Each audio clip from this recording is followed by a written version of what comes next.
அவர் அந்த பிதா என்று அழைப்பதனுடைய உள்நோக்கம் என்ன, அதனுடைய அர்த்தம் என்ன, அதனுடைய சத்தியம் என்னன்னு பார்த்தோம். இன்றைக்கு அவர் அதிகமாய் பேசி இன்னொரு வார்த்தையை நம்ம வேதத்தில் தியானிக்க போகிறோம். அது வந்து நானே இந்த வார்த்தையை அதிகமாக அவர் பயன்படுத்துகிறார். இதனுடைய உள்ளான அர்த்தம் என்ன, இதனால நமக்கு இதிலிருந்து நாம் கற்றுக்கொள்ள வேண்டிய சத்தியம் என்ன என்பதை இன்றைக்கு நம்ம பார்க்க போகிறோம்.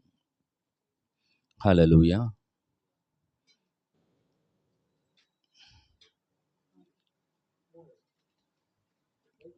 கீழே சவுண்ட் ஏற்றணுமா? அந்த அது இது ஏற்றுங்க போதுங்க வருது.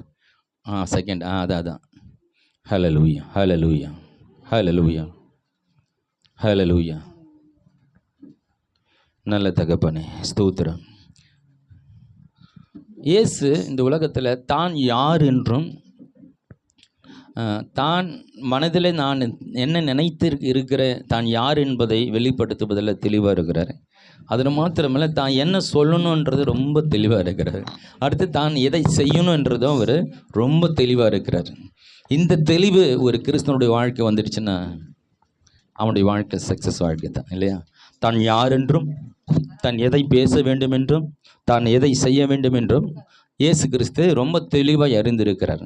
இந்த தெளிவு நமக்கு வந்துடுச்சுன்னா வாழ்க்கையில் நம்ம மிக சரியான சக்ஸஸ்ஃபுல் மனிதனாக மாறிடுவோம். நம்ம யார் என்ற அறிவு நமக்கு குறைவாக இருக்குது. எதை பேசணுன்றது நமக்கு அறிவு குறைவாக இருக்குது. எதை செய்யணுன்றது கூட நமக்கு தெரியல. இப்போது நம்ம யாருன்ற தெளிவில்லாதபடினாலே, இல்லையா? நான் ஒரு போலீஸ்காரன்றது நானே மறந்துட்டேன்னா போலீஸ்காரமே நடக்க மாட்டேன், போலீஸ்காரும் பேச மாட்டேன். நான் ஒரு போலீஸ்காரன், எனக்கு இந்த பவர் இருக்குது, எனக்கு இந்த அதிகாரம் இருக்குன்னு பார்த்தா நான் போலீஸ்காரன்னு செயல்பட முடியலையா? நான் நீதிபதி நினச்சதை நான் நீதிபதி வழங்க முடியும். நீதிபதி இல்லைன்னு நினச்சேன்னா நானும் மற்றவங்க போல பேசியிருப்பேன். அதுபோல் கடவுள் நம்மை குறித்து என்ன சொல்லியிருக்க, நாம் யார் என்ற அறிவு நமக்கு இல்லை விட்டால் அந்த மனநிலை நமக்கு இருக்காது. அப்போது அதன் மாதிரி பேச்சு இருக்காது, அந்த மாதிரி செயலும் இருக்காது. இப்போ முதல் நம்ம யார் என்ற அறிவு நமக்கு வேண்டும். இயேசு கிறிஸ்து இந்த விஷயத்தில் ரொம்ப தெளிவாக இருக்கிறத சில காரியங்கள் வசனங்கள் மூலமாக உங்களுக்கு எடுத்து காட்ட போகிறேன். அவர் எவ்வளோ கிளியராக இருக்கிறார் என்பதை புரிந்து கொள்ளணும். நம்மை பற்றியும் வேதம் நமக்கு தெளிவாய் சொல்லியிருக்கிறது. நாம் யார் என்றும், நம்ம எப்படி பேச வேண்டும் என்றும், எதை செய்ய வேண்டும் என்றும் நம்மை குறித்தும் வேதம் மிக தெளிவாய் சொல்லியிருக்கிறபடினால இந்த இயேசு கிட்ட இருந்து இதையும் நம்ம கற்றுக்கொள்ள வேண்டியதாக இருக்குது. இதையும் கற்றுக்கொள்ள வேண்டியதாக இருக்குது. எடுத்து வாசிக்கலாம். யோவான் எழுதின சுவிசேஷ புத்தகத்தில் 8ஆம் அதிகாரம் 24வது வசனத்தை வாசிக்கலாம். ஆகையால் நீங்கள் உங்கள் பாவங்களில் சாவீர்கள் என்று உங்களுக்கு சொன்னேன். நானே அவர் என்று நீங்கள் விசுவாசியாவிட்டால் உங்கள் பாவங்களிலே சாவீர்கள் என்றார். இப்படி பேசுறதுக்கு ஒரு பெரிய தைரியம் வேணும். அதாவது இஸ்ரவேல் ஜனங்கள் இந்த இயேசுவை மேசியா என்று அவங்களை இன்னும் ஏற்றுக்கல. 4000 ஆண்டுகளாய் சொல்லப்பட்ட தீர்க்க தரிசன நிறைவேறல் தான் இயேசு கிறிஸ்து. மனித குலை மீட்கும்படியாய் வரப்போகிற மேசியா தான் இயேசு. கண்ணினுடைய மரிய வயிற்றில் பிறப்பார் என்று ஏசாயா தீர்க்க தரிசியால் சொல்லப்பட்ட தீர்க்க தரிசன நிறைவேறல் தான் இயேசு கிறிஸ்து. இந்த இயேசு கிறிஸ்து தான் நமக்கு முதல முடிவாக இருக்கிறவர். இப்படிப்பட்ட இயேசு கிறிஸ்துவை அவர்கள் அறிந்து கொள்ளவில்லை, புரிந்து கொள்ளவில்லை. இங்கே கிளியராக சொல்ல, நானே அவர் என்று, எவர் என்று இத்தனை ஆண்டுகளாக எதிர்பார்த்த தீர்க்க தரிசனம் நிறைவேறுதல், மேசியாயை வந்து எங்களை ரட்சிப்பார், மீட்பார் அப்படின்னு சொல்லி நீங்கள் எதிர்பார்த்து கொண்டிருந்த அவர் தான் நான் என்பதை நீங்கள் நம்பாமல் போனால், விசுவாசிக்காமல் போனால், இனி ஒரு தீர்க்க தரிசியோ இனி ஒரு மேசியாவோ வரப்போகிறதில்ல. ஏன்னா நீங்கள் கோட்டை விட்டுட்டிங்கன்னா உங்கள் வாழ்க்கை அம்போ. உங்களை பாவத்திலிருந்து மீட்கக்கூடிய வேறு ஒரு பரிகாரம் இல்லை, வேறு ஒரு மீட்பெறம் இல்லை. நான் தான் அவர் என்று நீங்கள் விசுவாசிக்க விட்டால் உங்கள் பாவங்களிலே, ஆமாம், பாவத்திலிருந்து மீட்க வேறு வழி கிடையாது. மனிதனாலே தன்னை பாவத்திலிருந்து விடுவித்து கொள்ளும் சக்தி இல்லை. அப்படி இருந்திருந்தால் இயேசு கிறிஸ்து வர வேண்டிய அவசியம் இல்லை. மனிதனை மீட்கக்கூடிய ஒரு பொருள் வேறு ஒன்றும் இல்லை. இப்போ இயேசு கிறிஸ்து மாத்திரமே மனிதனை மீட்கக்கூடியவராய் இந்த உலகத்திலே 4000 ஆண்டுகளாய் சொல்லப்பட்ட தீர்க்க தரிசனம் நிறைவேறலாக இருக்கிறபடினால அவர் தன்னை யார் என்று மிக தெளிவாய் அறிந்தவராய் தன்னை அவர் என்ன பண்ணுறாரு, வெளிப்படையாக வெளிப்படுத்தக்கூடியவராக இருக்கிறார். நானே அவர் என்று நீங்கள் நம்பாமல் விட்டா உங்கள் பாவங்களிலே நீங்கள் சாவீர்கள். அப்போ தன்னை குறித்து மிக தெளிவாய் அவர் வெளிப்படுத்துகிறத பார்க்க முடியுது. நம்ம கூட நம்முடைய வாழ்க்கையில் நம்ம யாருன்றது அநேக நேரங்களில் மறந்துட்டு பேசுகிறவங்களாம் இருக்கிறோம் இல்லையா? சபைக்கு வந்தால் பரிசுத்தவான், சபைக்கு வெளியில் போனால் உலகத்தான். சபைக்கு வந்தால் ஸ்தோத்திரம், வெளியே போனால் அது நல்லா எதுக்கு மோனோட நல்லா சொல்கிறீங்க. சபைக்கு வந்தால் ஸ்தோத்திரம் ஐயா, தலையில குனிஞ்சு ஸ்தோத்திரம் ஸ்தோத்திரம், ரொம்ப பக்தி போல் இருக்குது. வேலை ஸ்தலத்தை பார்த்து தான் அவருக்கு தெரியும் அவர் என்ன, அவருடைய ஸ்தோத்திரம் பக்தியெல்லாம் அங்கே என்ன அப்போ தான் தெரியும் இவருடைய ஆவிக்கிற நிலை. ஆண்டவரை பற்றி பேசிகிட்டு இருக்காரா, ஆண்டவர் குறித்த பயம் இருக்கா, கர்த்தர் வார்த்தைக்கு கீழ்ப்படுகிறாரா. இங்கேருந்து வெளியே போனதான் தெரியும். சபைக்குள்ளே எல்லாரும் பரிசுத்தவான்கள், எல்லாரும் பரிசுத்தவான்கள்.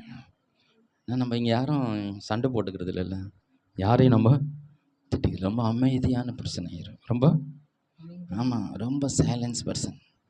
சூழ்நிலை மாறும்போது அந்த நேரத்தில் தான் அவங்களுடைய விஸ்வரூபம் எடுப்பாங்க. விஸ்வரூபம் அப்போ தான் அவங்களுடைய உண்மையான முகம் வெளியே வரும். உண்மையான முகம் வெளியே. ஆண்டவர் எப்போதும் ஒரே மாதிரி இருக்கிறார். அல்லேலூயா. சொல், நானே அவர் என்று நீங்கள் விசுவாசிக்காவிட்டால் உங்களுடைய பாவங்களை. இந்த தைரியம் நமக்கு இருக்கணும். நமக்கு நான் சொல்கிற சத்தியத்தை நீங்கள் நம்பாவிட்டா ரொம்ப ஹல்லேலூயா, தேங்க்யூலா. இது பரவாயில்லையா? கொஞ்ச நாள் எல்லா சிஸ்டமும் சீக்கிரமாக கர்த்தர் மாற்றுவார். எல்லா நிலைகளும் நிச்சயமாய் மாறும். மிக சிறப்பான நிலையை தேவன் கொண்டு வருவார். ஹல்லேலூயா. கொண்டு வருவாரா? எல்லாம் மாறும். மாற்ற முடியாதது அவரால் ஒன்றும் இல்லை இல்லையா? மங்கி எரிகிற திரிகளை அணைக்காதவர், நெறிந்து போன நாணலை அதையும் நெறிஞ்சு நாணலே முறிச்சிட்டு அவ்வளோதான். அந்த நாணல் ரொம்ப சாஃப்டாக இருக்கும். அது ஆனால் முடிச்சிட்டான்னு வச்சுங்களேன், அது எதுக்கும் உதவாது. அதை வச்சு ஒரு பொருளும் செய்ய முடியாது. எரிக்கிறது தான் போகணும். அந்த நெறிந்த நாணலை அது ஏற்கனவே நெறிஞ்சிருக்கு, அவ்வளோதான் சொல்லி முறிச்சு தூக்கி போட மாட்டேறான், அதையும் வச்சுக்கிறாரான். மங்கி போன எரிகிற திரி நான் எண்ணெய் இல்லை, அந்த லாஸ்ட்டாக அப்படியே என்ன பண்ணுது, இன்னும் கொஞ்ச நாள் அணைஞ்சிடும். அந்த விளக்கு எரிஞ்சிட்டு இருக்குது, அதை அணைக்காமல் என்ன பண்ணுறா, அதை எண்ணெயை ஊற்றி இன்னும் நல்லபடியாக எரிய வைக்கிறார். அப்படின்னா என்ன தெரியுமா,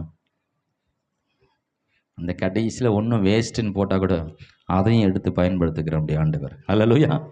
ஒன்றும் இல்லாத இடத்துல ஒன்றை உருவாக்குகிறவன், இல்லாத வேலை இருக்கிறவர்கள் அழைக்கிற தேவனை நாம் ஆராதிக்கிறோம். எல்லா நிலையும் சிறப்பாக என் தேவனால் மாற்ற முடியும். அல்லேலூயா. உங்கள் வாழ்க்கையின் சிறப்பாக என் தேவனால் மாற்ற முடியும். அதை குறித்த ரகசியத்தை படிப்பதற்காக வந்திருக்கிறோம். அல்லேலூயா. என் வாழ்க்கை எப்படி சிறப்பாய் மாறுவதற்கு நான் கற்றுக்கொள்ள வேண்டியது என்ன, அதை படித்து கொள்ளும்படியே வந்திருக்கிறோம். இங்கே எம்டிஹெச், பிஹெச், அதச்சு, பிடெக்கு, அப்புறம் எத்தனை படிப்பு இருக்குது இல்லையா? அதிகமாக படித்தவர் யார்? டக்குன்னு வரணுமே ஞாபகத்துக்கு, டாக்டர். அவரோட பட்ட படிப்பு அது ஒரு லைன்னு போவோம். எல்லா படிப்பும் படிச்சிட்டார், தேவனை படிக்கவில்லை. அல்லேலூயா. பாருங்க, நிர்பாக்கியவானவர். எல்லாம் படித்து உலகம் போற்ற ஒரு நல்ல ஒரு மனிதன் தான். ஆனால் படிக்க வேண்டிய முக்கியமான ஒன்று, என்னை உண்டாக்கின இந்த அகிலத்தை சிருஷ்டித்த ஒரு தெய்வன் யார் என்பதை அவர் கண்டுபிடிக்காமல் போயிட்டார். அல்லேலூயா. ஆனால் எதுவுமே படிக்கலைங்க, நான் படிப்பு வாசனை தெரியாது. ஆனால் இந்த உண்மையான தெய்வத்தை நான் விசுவாசிக்கிறேன். இந்த இயேசு எனக்காக வந்தார், நம்பிட்டேன்னா 1000 மடங்கு அவரை காட்டிலும் உயர்ந்தவர். அல்லேலூயா. நானே அவர் என்று நீங்கள் விசுவாசிக்க விட்டா, ஆமாம், எவ்வளோ தைரியம் பாருங்க இருக்கு. பாவங்களில் ஆமாம், இப்படி சொன்னால் பேச முடியுமா நம்மளால? நான் சொல்கிற சத்தியம் நம்பினா அவ்வளோதான் நீங்கள் சொல்ல முடியுமா? அவர் சொல்கிறாரு. எவ்வளோ ஒரு தான் யார் என்பதை அவர் நல்லா தெளிவாக அறிந்திருக்கிறார். நானே அவர் என்று. இப்போது நான் ஒரு மேசியா என்பதை, நான் ஒரு இரட்சகர் என்பதை, நீங்கள் அநேக நாட்களாக எதிர்பார்த்த அவர்தான் நான் என்பதை மிக தெளிவாய் தான் யார் என்பதை அவர் வெளிப்படுத்துவதில் தயாராக இருக்கிறார், ரொம்ப தயாராக இருக்கிறார், ரெடியாக இருக்கிறார். இப்போ அது மாத்திரம் இல்லை, இன்னொரு வசனத்தை நான் வாசிக்கிறேன். யோவான் எழுதின சுவிசேஷ புத்தகத்திலே 14ஆம் அதிகாரம் 6வது வசனத்தை வாசிக்கலாம். அதற்கு இயேசு, நானே வழியும் சத்தியமும் ஜீவனுமாய் இருக்கிறேன், என்னை அல்லாமல் ஒருவனும் பிதாவிடத்தில் வரான். இங்கே பாருங்க, நிறைய நானே என்று நிறைய வசனங்கள் அவர் பேசியிருக்கிறாரு. சில வசனங்கள் தான் உங்களுக்கு காட்டுறாரு. ஏன்னா தன்னை அவர் எவ்வளவு தெளிவாக வெளிப்படுத்தக்கூடியவராக இருக்கிறார், தன்னை எவ்வளோ ஒரு அறிந்திருக்கிறார் என்பதை பற்றி தான் நான் பேசியிருக்கேன். இதன் மூலமாக நாம் யாருன்றது அறிந்து நம்ம பேச்சில் வெளிப்படுத்தக்கூடியவர்களாக இருக்கணும். சபைக்கு வந்த கிறிஸ்தவனும் சபையை விட்டு வெளிப்போன உலகத்தான போல் இருக்கிறதில்ல. நான் தைரியமாக சொல்லணும், நான் ஒரு கிறிஸ்தவன். ஹல்லேலூயா.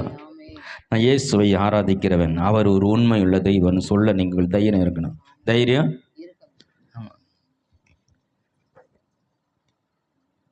தான் ஒரு வசனம் சொல்லுது, மத்தேயு 10ஆம் அதிகாரம் 32 வசனம்.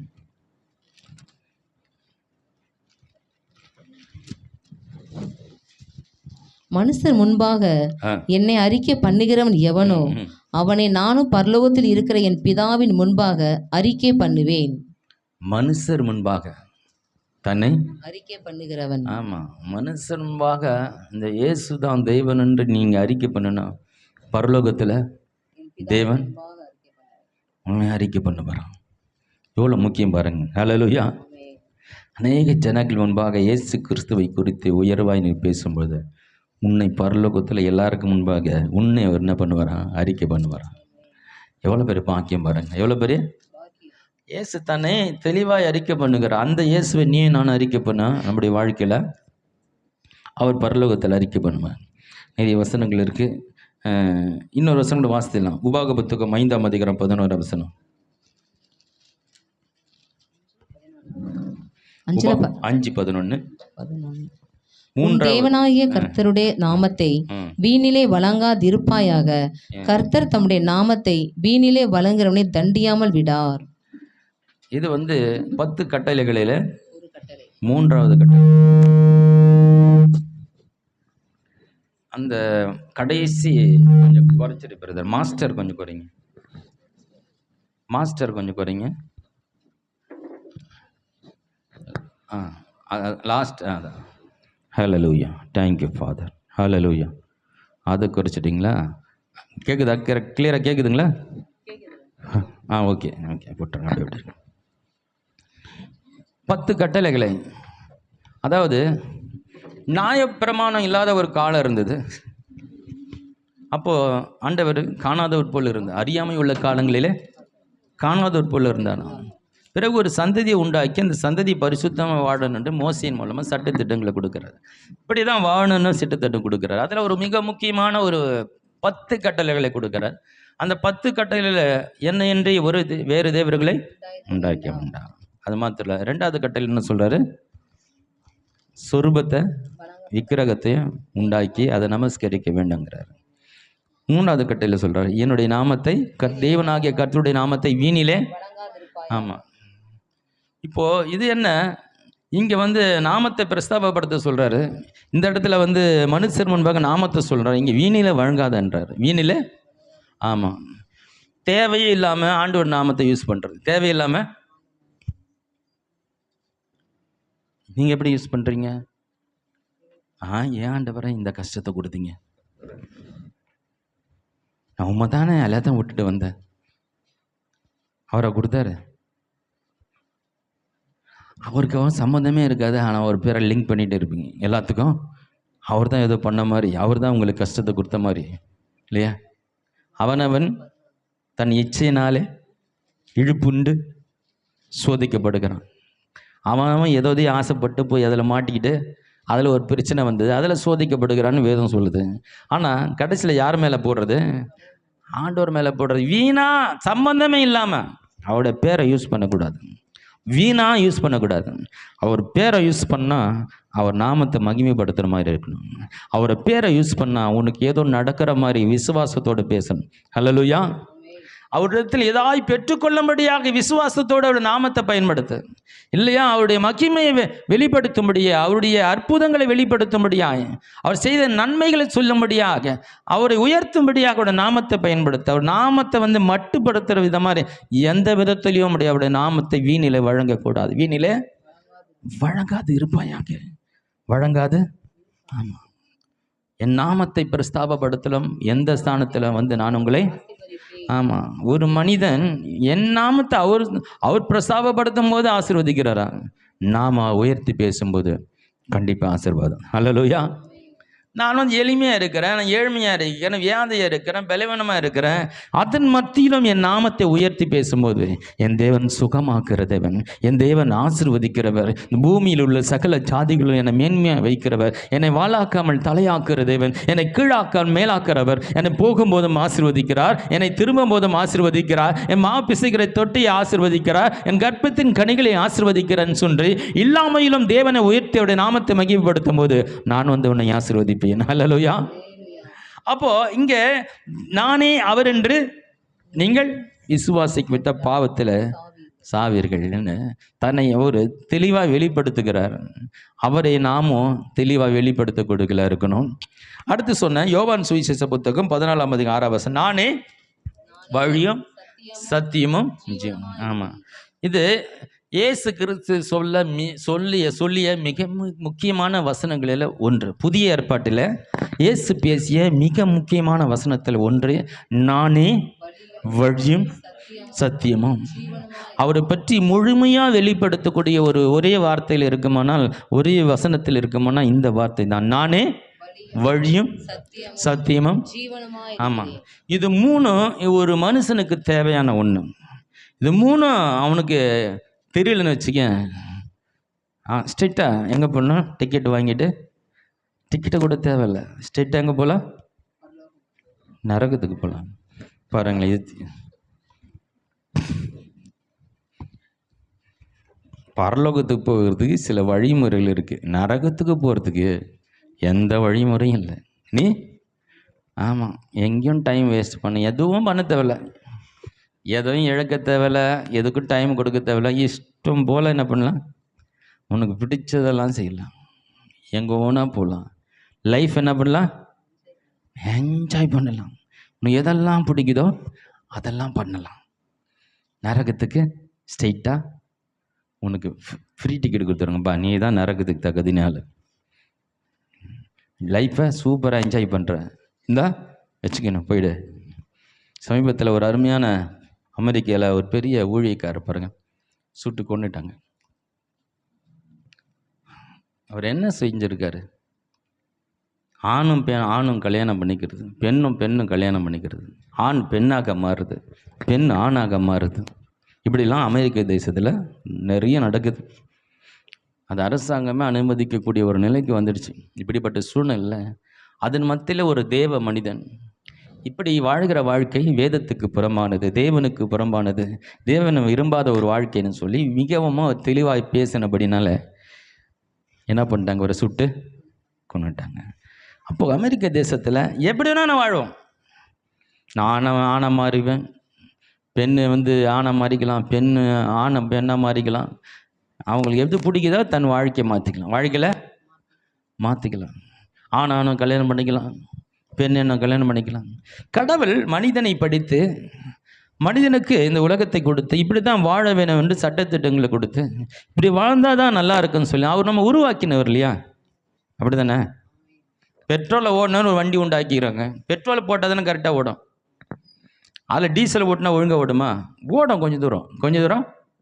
ஆமாம், சில பெட்ரோல் ஓடுற வண்டியில் கிருஷ்ணல் ஓட்டினா கொஞ்சம் தூரம் ஓடும், ஆனால் கண்டினியூவாக ஓடாது. வேறு எதனா ஊற்றுனா ஓரளவுக்கு ஓடும், ஆனால் நிரந்தரமாக ஓடாது, எங்கேயோ ஒரு இடத்துல ஜாம் ஆகி நின்றும். அதுபோல தான் கர்த்தர் நம்ம வாழ வேண்டிய வாழ்க்கையை அவர் நமக்கு அமைத்து கொடுத்திருக்கிறார். ஒரு ஆணும் பெண்ணுமாக சேர்ந்து வாழ்வது தேவனுடைய சித்தமாக இருக்கிறது. ஏன் ஆணுக்குள்ளேருந்து பெண்ணை எடுத்து அவர்கள் இணைந்து வாழும்போது அவங்க இப்படி தான் வாழ்க்கை அமைத்து கொடுத்துருக்கும் போது, எல்லாவற்றும் அப்படி அமைத்து கொடுத்துருக்கும் போது அந்த பாதையில் நம்ம வாழாமல், ஏன்னா இப்படியெல்லாம் ஏன் என்ன வருது உங்களுக்கு? வேதம் தெரியாது, ஆண்டவர் கிடையாது, கடவுளை குறித்து அவங்களுக்கு நம்பிக்கை கிடையாது. அப்படி கொஞ்சம் கொஞ்சமாக அந்த கடவுள் நம்பிக்கையெல்லாம் விட்டு வெளியே போயிட்டாங்க அந்த அமெரிக்க தேசத்தில். அதனால் தாங்க நினைக்கிறது தான் கரெக்ட், தாங்க சொல்கிறது தான் கரெக்ட், எது தனக்கு பிடிச்சிருக்கோ அதான் கரெக்ட், அவங்களுக்கு பிடிச்ச மாதிரி அவங்க ஒரு வாழ்க்கை அமைச்சிக்கிறது. இதுதான் வாழ்க்கை, எங்களை சுதந்திரமாக வாழ்கிறதா எங்கள் வாழ்க்கை, இதுதான் நல்ல வாழ்க்கை, எங்களை இப்படி வாழணும் அப்படி வாழணும் யாரும் சொல்லக்கூடாது. அதுதான் லைஃப்பை என்ஜாய் பண்ணுற வாழ்க்கை. அப்படி வாழ்கிறவங்களுக்கு என்ன உண்டு? டைரெக்டாக டிக்கெட்டே வாங்க தேவையில்ல, ஃப்ரீயாக என்ன பண்ணுவாங்க, செத்த உடனே உங்களை கொண்டு போய் என்ன பண்ணுவாங்க, அங்கே விட்டுடுவாங்க. அப்போது ஃப்ரீயாக வாழ்க்கிற வாழ்க்கை இடுக்கமான வாசல் வழியாய் பிரவேசிங்க. ஜீவனுக்கு போகிற வழி இடுக்கமாக இருக்குது. ஆமாம், கொஞ்சம் கஷ்டமாக இருக்கும், சில ரூல்ஸ் அண்ட் ரெகுலேஷன் இருக்கிறது. இந்த பரலோகத்துக்கு போகணுன்னா கொஞ்சம் வழிமுறைகளை தெய்வம் வைத்திருக்கிறார், அதை நம்ம பின்பற்ற வேண்டியா இருக்கிறது. பின்பற்ற, ஆமாம், அதை பற்றி படிக்க தான் வந்திருக்கிறோம், அதை பற்றி வந்திருக்கிறோம். இப்போ நானே வழியும் சத்தியமும் ஜீவனமாக இருக்கிற வார்த்தை மிக மிக ரொம்ப இம்பார்ட்டன்ட் வார்த்தை பாருங்க. அதாவது இந்த நானே வழி, இன்னும் ஒரு நிறைய சொல்லியிருக்கு. நானே ஜீவப்பம், நானே ஜீவ தண்ணீர், நானே நல்ல மேய்ப்பன், இல்லையா? பல வசனங்கள் நான் என்ற நிறைய கொடுத்துருக்கிறார். அதெல்லாம் எடுத்து பேச நேரம் இல்லை, அதில் நீங்கள் வீட்டில் போச்சு நீங்கள் போய் படிச்சிங்க. நானே வழின்னு ஒரு சிறந்த வழியை இந்த உலகத்தில் மனிதன் தேடிக்கொண்டு இருக்கிறான். ஒரு சிறப்பான வழி, ஒரு உயர்ரகமான ஒரு வழியை மனிதன் தேடுகிறான். அவன் தெரிந்த விதத்தில் ஒன்றை கண்டுபிடிச்சு இதுதான் சிறந்த வழியை நினைச்சு வாழ்ந்து கொண்டு இருக்கிறான். ஆனால் அது ஒரு சிறந்த வழி இல்லை. இயேசு கிறிஸ்து தான் சிறந்த வழி. இயேசு கிறிஸ்து தான் நானே வழியும். இப்போ பரலோகத்துக்கு போனால் இயேசு இல்லாமல் போக முடியாது. இயேசுடைய நாமம் இல்லாமல், இயேசுடைய மரணத்தை விசுவாசிக்காமல், இயேசு என்ற ஒரு நபரை பற்றி கேள்விப்படாமல் ஒருத்தன் என்ன பண்ண முடியாது, பரலோகத்துக்கு போக முடியாது. ஏன்னா அவனுடைய பாவம் பரிகரிக்கப்படணும். எனக்காய் ஒருவர் மரித்தார், அதன் மூலமாக என் பாவம் பரிகரிக்கப்பட்டது என்பதை விசுவாசிக்காமல் அவனுடைய பாவம் கழுவப்பட முடியாது. கழுவப்பட்ட பின்பு தான் அவன் என்ன பண்ண முடியும், பரலோகத்துக்கு போக முடியும். இயேசு கிறிஸ்து இல்லாமல் ஒருத்தன் பரலோகத்துக்கு போக முடியாது. சொல்ல நானே வழி. எதுக்கு? நிம்மதிக்கு வழி, நம்மதுக்கு ஆசீர்வாதத்துக்கு வழி, உன் சுகத்துக்கு வழி. எதுக்கு நீ ஒரு வழி தேடிட்டு இருக்கிற? இந்த வழியில் போனால் அது கிடைச்சிருமா? இந்த டாக்டர்கிட்ட போனால் அது வியாதி முடிஞ்சிருமா? இந்த வேலை கிடைச்சனா மேலே வந்துடுவானா? இந்த ரூட்டில் போனால் உயர்வு வந்துடுமா? இன்று ஏதோ ஒரு வழியை தேடுகிற, இந்த வழியில் நான் சிறப்பு ஆயிடுவேனா, இந்த வழியில் போனால் மேன்மை அடைவேனான்னு சொல்லி இந்த மனிதர்கள் ஏதோ ஒரு வழியை தேடிக்கொண்டு இருக்கிறான். சொல்கிற நீ எதிர்பார்க்குற மிக சிறந்த காரியங்களுக்கான வழி நான் தான். ஹல்லேலூயா. என் வழியில் நீ வந்துட்டேன்னா சிறந்த இடத்துக்கு போய் சேர்ந்துருவேன், சிறந்த ஒரு முடிவை நான் உனக்கு தருவேன். நானே வழியும் சத்தியமும் ஜீவனுமா இருக்கேன். நானே வழியும் சத்தியமும். பாருங்க, சத்தியம் என்பது மாறாதது, மாற்ற முடியாது. மாறாதது, ஆமாம், அது மாறாது, அதை யாரும் மாற்ற முடியாது, இல்லையா? இப்போ சூரியனிலிருந்து ஒரு பெரிய ஒரு வெளிச்சம் இந்த பூமிக்கு கொடுக்குது, இல்லையா? 1000 நம்ம சின்ன சின்ன பல்பு கரண்ட் எல்லாம் கண்டுபிடிச்சா கூட இந்த உலகத்துக்கே வெளிச்சம் கொடுக்கக்கூடிய ஒன்று இன்னும் யாரும் கண்டுபிடிக்கல, இல்லையா? அப்போது சூரியனிலிருந்து வெளிச்சம் வருகிறது என்பது ஒரு சத்தியம், ஒரு அப்படி தானே? சூரியனிலிருந்து வெளிச்சம் வருவது ஒரு சத்தியம், அது மாறாதது, மாற்ற முடியாது. சூரியன்லேருந்து வெளிச்சம் வரலன்னு சொல்ல முடியுமா? வரும், வந்துட்டு தான் இருக்கும். இப்போ சூரியன் மறைந்த உடனே இருள் வருகிறது. இப்போ கரண்ட்டில் நான் சாக்கு வருது, கரண்ட்டில் கை வச்சா சாக்கு வருது, இல்லை சாக்கு வராத ஒரு கரண்ட்டு, கை வச்சா சாக்கு அடிக்கக்கூடாது, அது மாதிரி ஒரு கரண்ட் இது வரைக்கும் கண்டுபிடிக்கல. கரண்ட்டு, இப்போ கரண்ட்டில் கையை வச்சா சாக்கு அடிக்கும், அது மரணத்தை தெரிவிக்கும், மரணத்தை நமக்கு உண்டு பண்ணலாம். அப்போது இதில் ஒரு சாக்கு வரன்றது ஒரு சத்தியம். இது மாறுமா? மாறாது. இது மாதிரி பலவிதமான சத்தியங்கள் இருக்கிறது, மாறாதது, மாற்ற முடியாதது. இந்த சத்தியம், அனைத்து சத்தியம் அறிந்து கொள்ள வேண்டும் என்றால் முதல்ல இயேசு கிறிஸ்து என்ற சத்தியத்தை அறியணும். இயேசு கிறிஸ்து, ஆமாம், நான் தான் சத்தியம். இந்த சத்தியத்தை அறியுங்கள், சத்தியம் உங்களை, இந்த சத்தியம் யாரில்ல? இயேசு கிறிஸ்து தான். இயேசு கிறிஸ்தை அறிவது தான் சத்தியம். எது பெரிய சத்தியம்?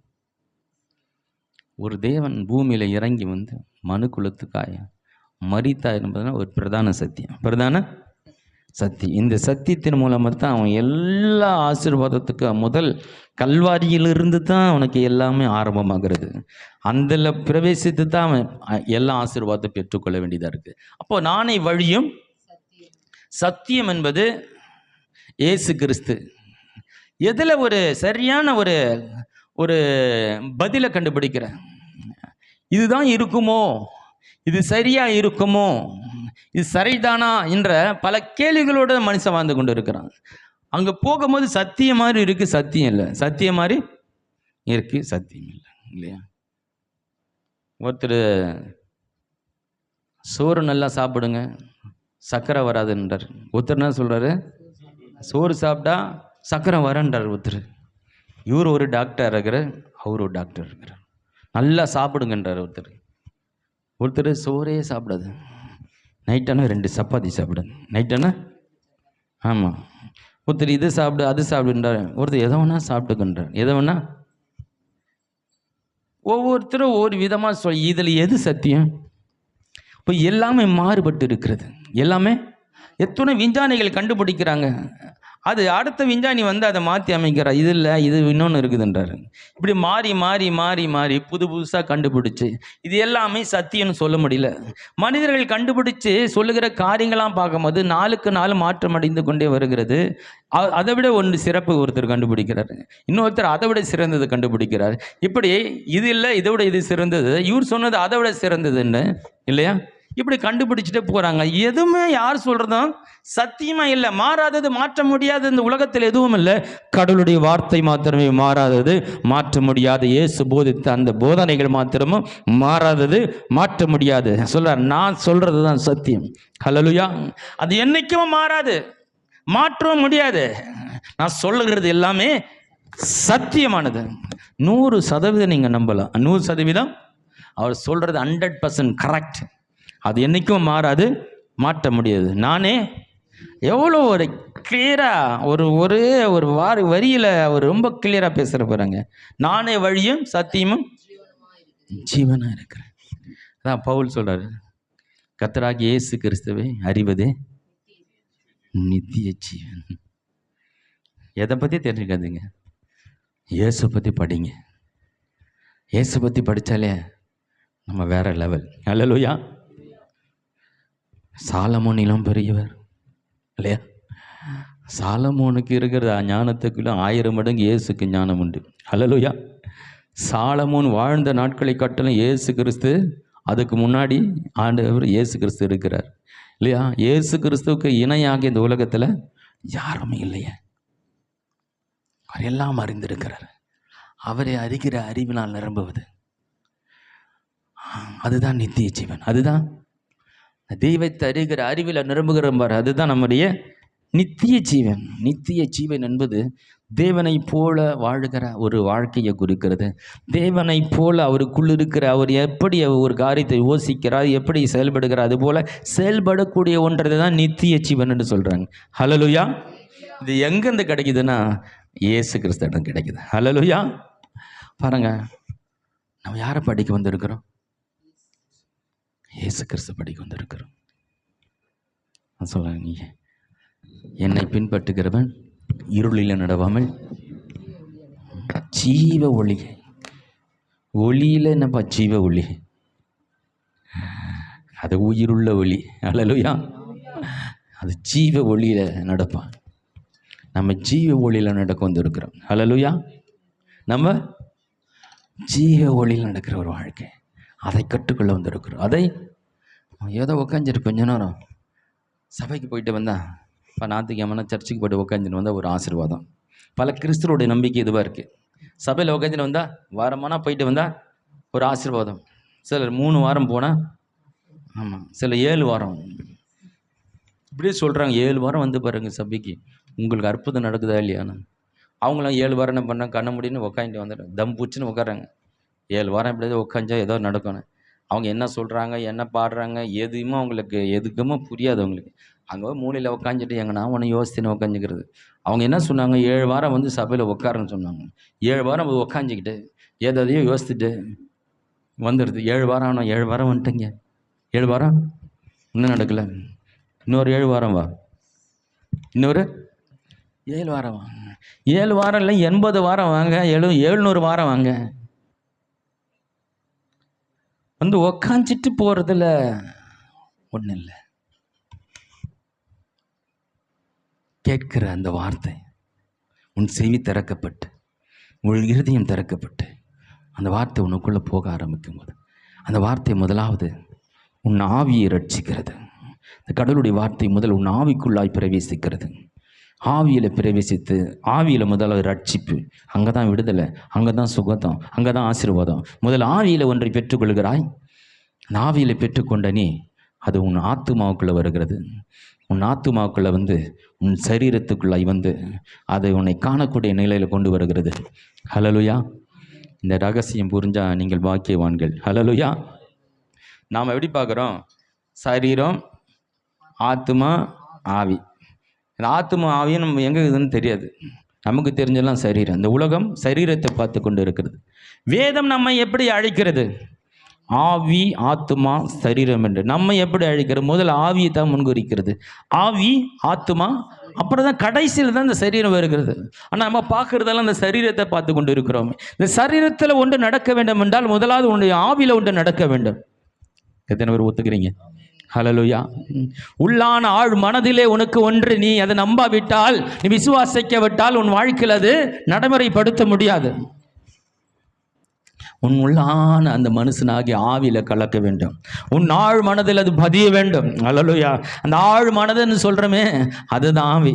இருதயம்னு சொல்றமே அதுதான் ஆவி. இந்த ஆவி விழிப்பாயிட்டா தூக்கம் வராதுங்க. உங்கள் ஆழ் மனதை ஒன்று பாதிச்சுன்னா நீ என்னதான் பார்த்து போனாலும் தூக்கம் வராது. ஹலோ. உன் ஆழ் மனதை ஒன்று பாதிச்சுன்னு வச்சுக்க, அது துக்கமாக இருக்கலாம், சந்தோஷமாக இருக்கலாம். ஒன்று பாதிச்சுன்னு வச்சுக்க, அதான் நம்மளால் தூங்கவும் முடியாது. இன்னும் தான் போட்டு மாத்திரை போட்டால் கூட தூங்க வராது. அதனால் இந்த ஆழ் மனதில் சிறந்ததை வைக்கணும். ஹல்லேலூயா. சிறந்ததை போக முடியாது. நம்ம கண்டதெல்லாம் உள்ளே போய் நம்மளை குழப்பி நம்ம தூக்கத்தை கெடுத்து சரீரத்தை கெடுத்து, ஆழ் மனதில் தேவனுடைய வார்த்தை போகணும். தேவனுடைய ஆமாம் உள்ளே போயிடுச்சுன்னு வச்சுக்க, நம்ம ஆவியில் நம்ம என்ன பண்ணுவோம்? அங்கேயே சுகம், பரிசுத்தம், ஆசீர்வாதம் எல்லாத்தையும் பெற்றுக்கொள்ளும் போது அது நம்முடைய ஆத்துமாயிலை சிந்தைக்கு வருகிறது. சிந்தை வந்து செயலாக மாறி உன்னுடைய சரீரத்தில் காணக்கூடிய நிலைக்கு வருகிறது. ஹல்லேலூயா. இப்போ சொன்னேன், நானே வழியும் சத்தியமும் ஜீவனமாக இருக்கிறேன். நிறைய வார்த்தைகள் இருக்குது, நீங்கள் படிங்க. நானே நிறைய காரியத்தை சொல்கிறாரு. அதுக்கு முக்கியமான வசனம் தான் சொல்லியிருக்கிறேன். இன்னொரு நானே உங்களுக்கு காட்டுகிறேன். யோவான் 13ஆம் அதிகாரம் 14 வசனம். இந்த நானே என்றது ரொம்ப ரொம்ப முக்கியமான, என்னை அசைத்த ஒரு இந்த நானே கொஞ்சம் வாசிக்கலாம். ஆண்டவரும் போதகருமாகிய நானே உங்கள் கால்களை கழுவினது உண்டானால். அவர் அழகா சொல்றாங்க. நானே ஆண்டவரும் போதகருமாகிய, ஆண்டவரும் போதகராக இருக்கிற நானே உங்கள் கால்களை கழுவினது உண்டானால். இது வரைக்கும் அவர் சொன்னதெல்லாம் ரொம்ப ஹை லெவலா காட்டினார் இல்லையா? நான் ஒரு மேசியானாரு, நான் தான் வழியினார், நான் தான் சத்தியனார், நானும் நல்ல மெய்ப்பனார், நானே என்ன அவரை பற்றி மிக உயர்ந்த காரியங்கள் தான் யாருன்றதை அவர் சொன்னதை நம்ம பார்க்க முடிகிறது. அப்படியே கீழே இறங்கி வந்து இப்போ ஒரு நாணத்தை இங்கே பயன்படுத்துகிறார். இந்த நாணை யாரு? சீசர்களுடைய பாதங்களை கழுவுகிற ஒரு நானே. இந்த அப் அண்ட் டவுன் இயேசுடைய வாழ்க்கையில் அவர்கிட்ட பேச ரொம்ப ஆச்சரியமா இருக்கா. எவ்வளவு உயர்ந்தவர் என்பது காண்பிக்க தெரிந்தவர். நான் எவ்வளவு கீழே இறங்கி வந்திருக்கிறேன், என்னை எவ்வளவு தாழ்வுபடுத்திருக்கிறேன். நானே உங்களுடைய பாதங்களை கழுவினது உண்டானால். இங்க அது ரொம்ப ஒரு கால்களை கழுவது ஒரு உயர்ந்த வேலையா?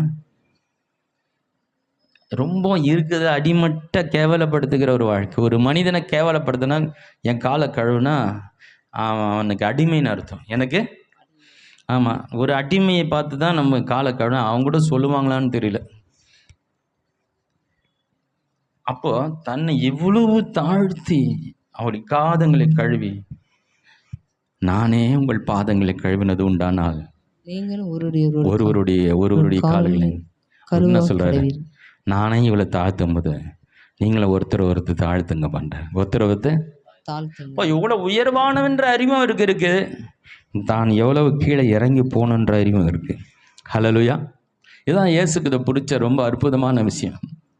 நம்ம உயர்வான காரியங்களை பேசுகிறோம், ஆனால் தாழ்ந்து போகிற சில காரியங்களை நம்ம பேசுறது இல்லை இல்லையா? மேன்மையான காரியங்களை பேசுகிறோம், எவ்வளோ கீழே இறங்கி வரணுன்றதை நம்ம அதிகமாக பேசுறது இல்லை. ஆனால் இயேசு என்ன பண்ணுறாரு? அதையும் பேசுகிறார். ஹல்லேலூயா!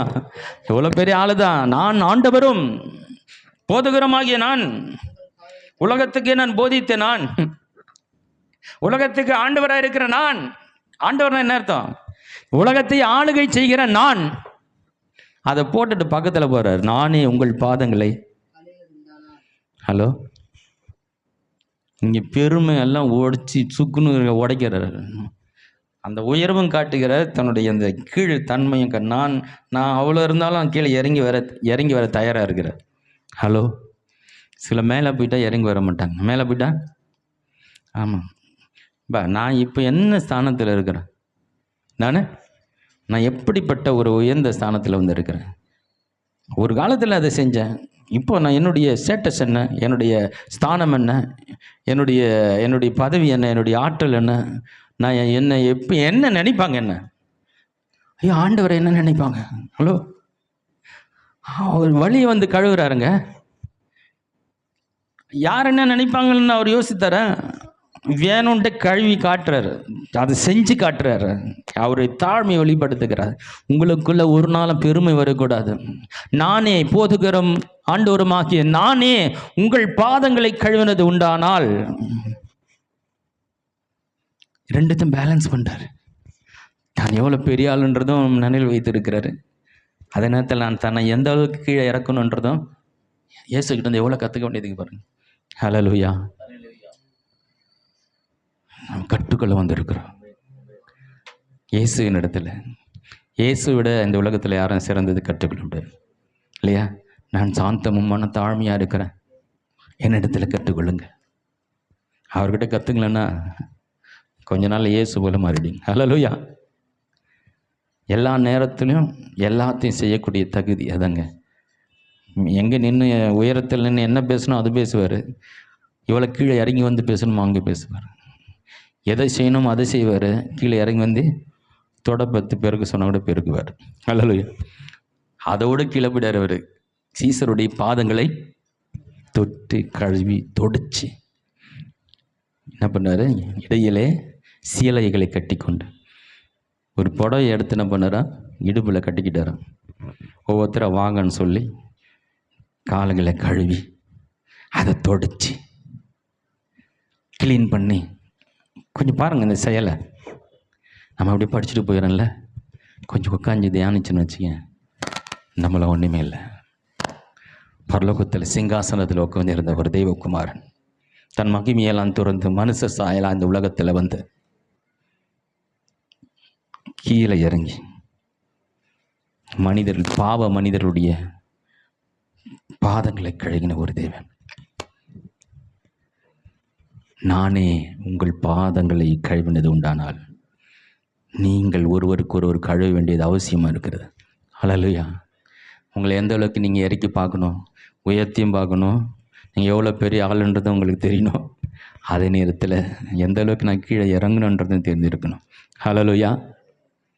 ஆண்டவர் இடத்துல நம்ம எவ்வளோ கற்றுக்கொள்ள வேண்டியிருக்கிறது இல்லையா? இன்னொரு வார்த்தை அதிகமாக அவர் பயன்படுத்துகிறாரு. அதாவது ஃபஸ்ட்டு சொன்னது நானே என்ற வார்த்தை அதிகமாக பயன்படுது. அது வந்து தான் யாருன்றதை ஒரு வெளிப்படுத்தல் ரொம்ப கிளியராக இருக்கிறார். அவருக்கு கிளியராக அவருக்கு நான் யாருன்றது நல்லா தெரியுது. நமக்கு கூட யாருன்னு நமக்கு தெரிஞ்சிருக்கணும். ரெண்டாவது இது வரைக்கும் நானே பார்த்துருக்கேன். இப்போ நான் என்ன சொல்கிறேன்றதை பற்றி பார்க்க வரோம். வாசிக்கலாம். மத்திய சுவிசேஷம் 5ஆம் அதிகாரம் 22ஆம் வசனம். நான் உங்களுக்கு சொல்லுகிறேன். இங்க பாருங்க, இங்க ரொம்ப கவனமா இருக்கணும். இங்க ஒரு பேச்சினுடைய தொனியை கவனிக்கணும். நான் உங்களுக்கு சொல்லுகிறேன். நான் என்ன சொல்றேன் அதில் கொஞ்சம் கவனிக்கணும். அவர் நான் என்ன சொல்லணுன்றத அவர் ரொம்ப தெளிவாக இருக்கிறது. நான் உங்களுக்கு சொல்லுகிறேன். ஆமா, சில இடத்துல மெய்யாகவே நான் உங்களுக்கு சொல்லுகிறேன். அப்போ தான் எதை சொல்ல வேண்டும் என்றது ரொம்ப தெளிவாய் அழுத்தம் திருத்தமாக அவருடைய வார்த்தை எப்படி இருக்குது? அழுத்தம் திருத்தமாக முழு நிச்சயத்தோடு நான் என்ன சொல்லுகிறேன் என்ற இந்த வார்த்தையை பயன்படுத்தும் போது அவர் எதை பேச வேண்டும் என்பதில் மிக தெளிவாய் இருக்கிறது காண முடிகிறது. வாசிங்க அந்த வசனத்தை. நான் உங்களுக்கு சொல்லுகிறேன், தன் சகோதரனை நியாயம் இல்லாமல் கோபித்துக் கொள்பவன் நியாய தீர்ப்புக்கு ஏதுவாய் இருப்பான். தன் சகோதரனை வீண் என்று சொல்லுகிறவன் ஆலோசனை சங்க தீர்ப்புக்கு ஏதுவாய் இருப்பான். மூடனே என்று சொல்லுகிறவன் எரிநருக்கு ஏதுவாய் இருப்பான். 28 வாசிங்க. அதில்தான் 5:28. நான் உங்களுக்கு சொல்லுகிறேன். இந்த நான் உங்களுக்கு சொல்லுகிறேன்றத இந்த ஒரு அதிகாரத்தில் மட்டும் கிட்டத்தட்ட ஒரு 6 வசனங்களை உங்களுக்கு காட்டுறேன். 28 வாசிங்க.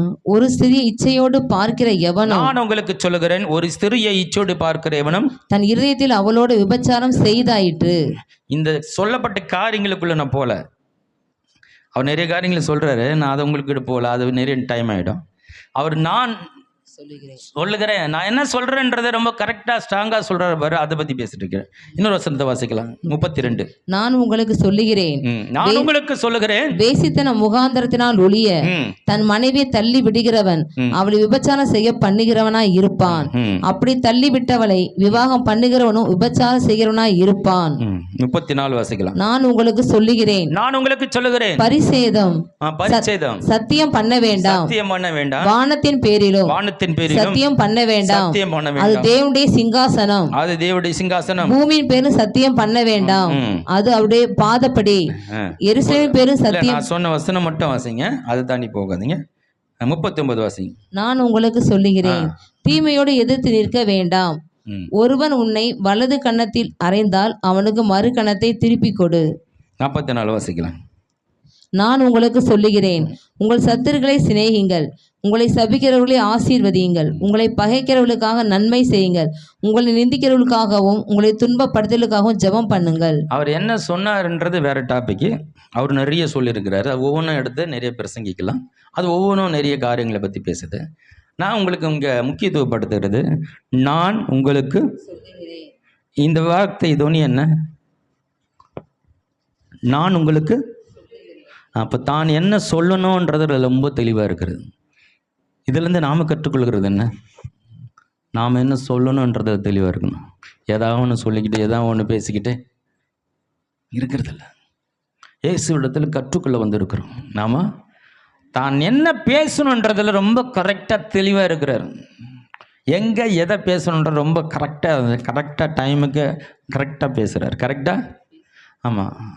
நம்ம வாய் கண்ட்ரோல் இருக்கா? நாவை அடக்க கூடாது. நாவு சிறிய இருப்பா இருக்கிறது, காட்டை கொள்ளித்து விடுகிறது. அதனால் என்ன பண்ணு, சிறிய கப்பலுக்கு இருக்கிற சுக்கான் அந்த கப்பலுடைய வழியை கண்ட்ரோல் பண்ணி அந்த வழிக்கு கரெக்டாக கொண்டு போகணுன்னா இந்த சுக்கான் தான் மெயின். அதை வச்சு தான் என்ன பண்ணுறாங்க, அந்த கப்பல் வழி நடத்தணும், கரெக்டாக கொண்டு போகணும். அதை கொஞ்சம் ராங்காக திருப்பி விட்டோன்னா வேறு திசையில் போயிடும். ஹலோ, கொஞ்சம் இப்படி திருப்பி விட்டுன்னா ரூட்டு மாறிடும். கொஞ்சம் தான் சின்னதாக இருக்கா, கொஞ்சம் ஷேக் பண்ணோன்னா அப்படியே வேறு ரூட்டு போயிடும் இல்லையா? பிரம்மாண்டமாக கட்டினாங்க. என்னது? டைட்டானிக் கப்பல். இந்த மாதிரி கப்பலை கிடையாதுன்னு சொல்லி, என்ன பிரச்சனை வந்தாலும் தாங்கும்னு சொல்லி பிரம்மாண்டமாக கட்டின கப்பல் அது. மிகப்பெரிய கப்பல் அது. அதில் பயணிக்கணும்னு சொல்லி நிறைய பேர் ஆசைப்பட்டு எத்தனையோ அந்த காலத்தில் எத்தனையோ டாலர் பணத்தை கொடுத்து அதில் பிரயாணம் பண்ணணும்னு நிறைய பேர் அதில் பிரயாணம் பண்ணியிருக்கேன். அது போய் கொஞ்ச நேரத்தில் என்னாச்சு, அது பனிப்பாறையில் மோதி சின்ன ஓட்டை விழுந்து முழுகி போச்சு. கொஞ்சம் என்னாச்சு, சுக்கான் கொஞ்சம் சைடு மாற்றி திருப்பிட்டாங்க. கொஞ்சம் அந்த ஒரு ஸ்கேல் மாறிடுச்சு, கொஞ்சம் அப்படியே திசை மாறினபடினால அந்த பனிப்பாறைகள் மீது ஒரு ஓட்டை விழுந்து அந்த கப்பல் மூழ்கி போனது. இன்னைக்கு அநேகருடைய கப்பல் மூழ்கி போயிடுச்சு. கொஞ்சம் திசை மாறி போனபடினால நிறைய பேருடைய வாழ்க்கை மூழ்கி இருக்கிறது. அதை முடிவுக்கு வந்துடும். அவ்வளோதான் என் வாழ்க்கை, எல்லாமே போச்சு, இனிமேல் இருக்கு, எல்லாம் போச்சு. வாழ்க்கை போச்சு, வயசு போச்சு, இருக்கிற பணம் போச்சு, எல்லாத்தையும் இழந்துட்டு எத்தனை மனிதர்கள் இருக்கிறாங்க. சுக்கானில் கொஞ்சம் திசை திருப்பப்பட்டு போய் வீணான ரூட்டில் போய் எது மேலே மோதி இன்னைக்கு அநேக வாழ்க்கை மூழ்கி போயிருக்கிறது. அந்த சுக்கான் வேறு ஒன்றும் இல்லை, உங்கள் வாய் தான். ஆமாம், அதெல்லாம் சொல்கிறேன். கடிவாளம் போடணும், குதிரைக்கு கடிவாளம் போட்டு வாய்க்கு ஒரு பார்த்துருக்கீங்களா நீங்கள்? அந்த மாதிரி குதிரை நம்ம ஊரில் எங்கேயா குதிரை பார்க்குறது? மாடு தான் மேய்ஞ்சிட்டு இருக்குது, அது கூட புல்லை மேய மாட்டேங்குது, குப்பை தொட்டியை மேய்ஞ்சிட்டு இருக்குது. மாடு தான் பார்க்குறோம், நாயை பார்க்குறோம், குதிரைகள் எங்கே பார்க்குறோம்? குதிரைன்னா மேலே ஒரு கயிற்றுல சுற்றி என்ன பண்ணுவோம், ஒரு கயிறு வரும், வாய்க்கு ஒரு வாய்க்கு நடுவில் ஒரு கடிவாளம் இருக்கும். கண்ணுக்கு என்ன பண்ணுவாங்க, இந்த பக்கம் பார்வை நேரையாக பார்க்கணும்னு சொல்லிட்டு அந்த போட்டால் தான் அந்த குதிரையை ஒழுங்காக கண்ட்ரோல் பண்ண முடியுமா?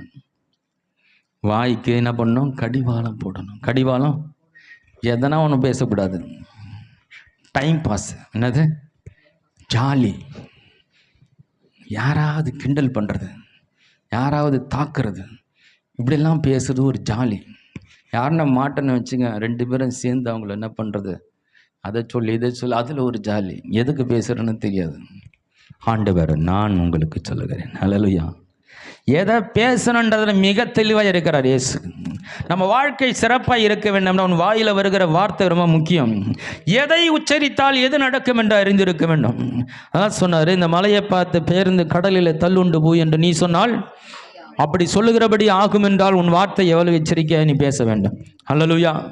நீ சொல்லதெல்லாம் நடக்கும் என்ற இந்த சத்தியம் உனக்கு புரிந்திருந்தா வீணான கதையை பேச மாட்டேன், அவநம்பிக்கை பேச மாட்டேன்.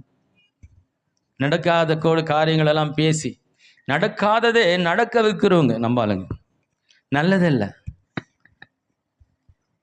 நடக்காததை நடக்கிறது போல பேசி அதை நடக்க வச்சிருவாங்க, அது பார்த்தா தீமையாக இருக்கும். ஆனால் நடக்க வேண்டிய நல்லது அதை நடக்க மாதிரி பேச மாட்டாங்க.